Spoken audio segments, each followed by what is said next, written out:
Morning, folks. Welcome to another daily devotional. This morning we're looking at the commandments, and today we're moving on to the 8th commandment. You shall not steal.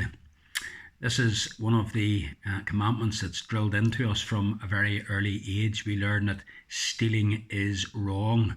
And because it is drilled into us from such an early age, most of us who are Christians would probably say that we don't break this commandment. In fact, a survey was done not that long ago of evangelical Christians in America, and of the number surveyed, over 90% of them affirmed that they do not break the 8th commandment, that they do not steal.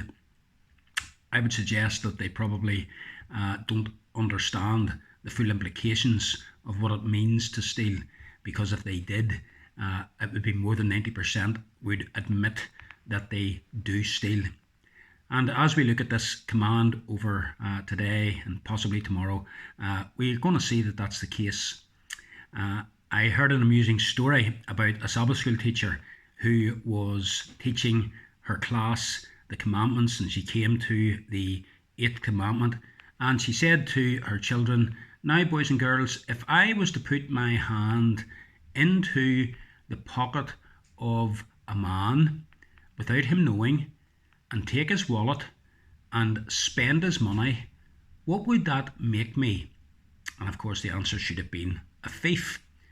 But one of the children in the class put up their hand and replied, "Miss, that would make you his wife." Quite amusing, I thought. Stealing is something that God forbids. Why is it wrong to steal? Well, it's wrong, of course, fundamentally because it rejects the authority of God. God has told us that it's wrong to steal. And if God says it's wrong, it's wrong. And even if, legally speaking, the government passed laws saying it was all right to steal, that wouldn't make it right.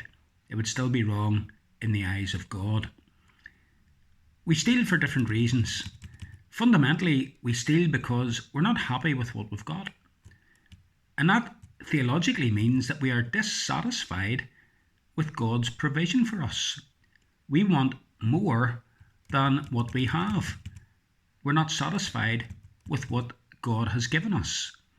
We see others having things that we don't have. There is stirred up within us an attitude of jealousy and desire, and we then take steps to go and get those things.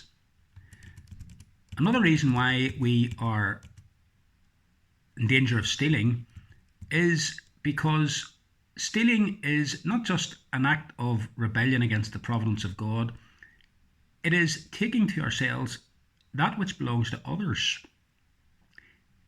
There wouldn't be such a thing as stealing if there wasn't such a thing as ownership or property law. The fact of the matter is, stealing is a violation of God's law of property rights. If someone owns something, then it is wrong for us to take that thing off them. We're able to say of certain things, "This is mine." And because it is ours, it is wrong for someone to take it without our permission. To do so is to steal. So the God-given law of ownership means that there is a God-given law regarding stealing. But how do we break this law? How do we steal? In what ways do people steal? Well, of course, there's direct stealing, and that comes in various forms. Burglary, for example, where somebody breaks into another person's home without them knowing and steals their jewellery or their computer equipment or their car or whatever it happens to be. And then there's robbery, where, for example, someone goes into a shop with a knife or a gun and demands the takings from the till from the shop owner. That is stealing. And then there's shoplifting, going into a shop, putting things into your coat and walking out without paying for them.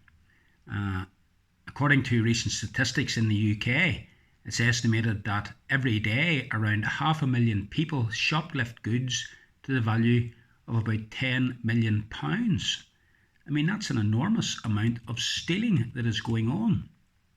Marks and Spencer's, one of the top retail companies in the world, Marks and Spencer's recently spent £20 million on security for their stores to overcome shoplifting. Their shoplifting budget every year is somewhere in the region of £30 million worth of goods that is stolen from them. So these are ways in which people steal.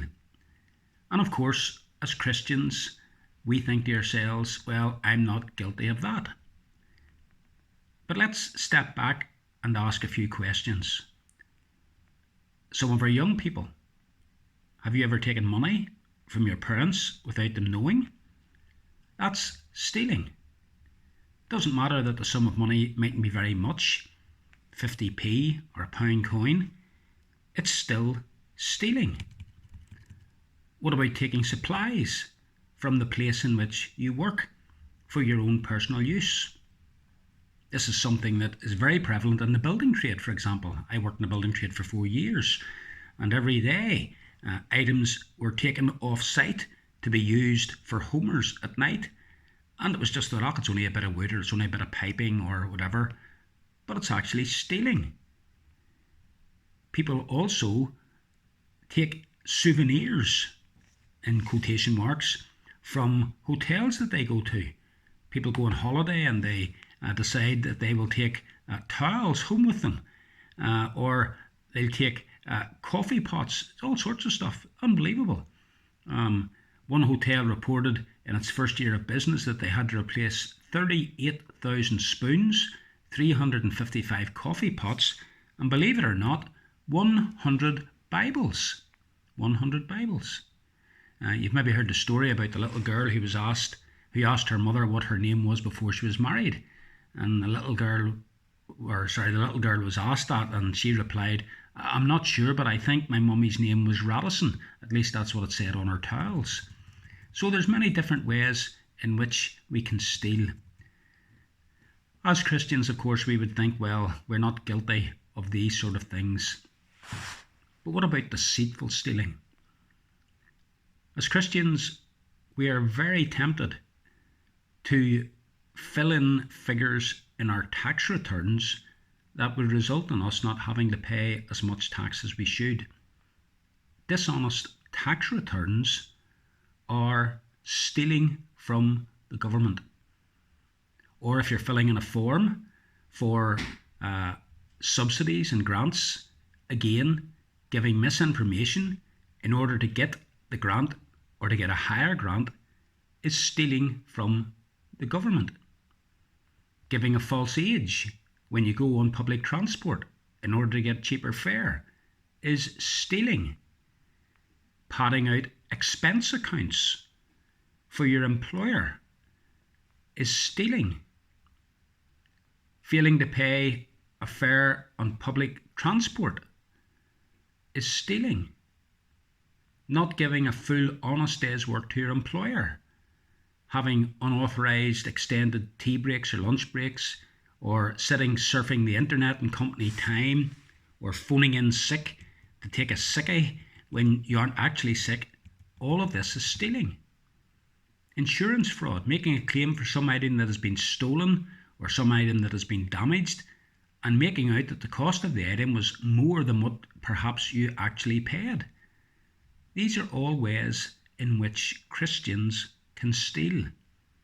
And brethren, as Christians, we are not meant to engage in such sinful activity. The commandment, of course, is for all humankind. But as Christians, we are meant to, by God's grace, demonstrate to others that we are honest and that we don't steal.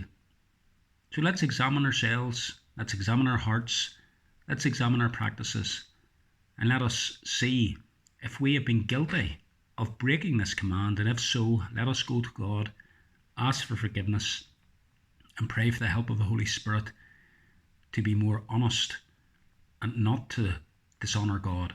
by stealing. God willing, tomorrow we look at a couple of other ways in which Christians can easily break this command.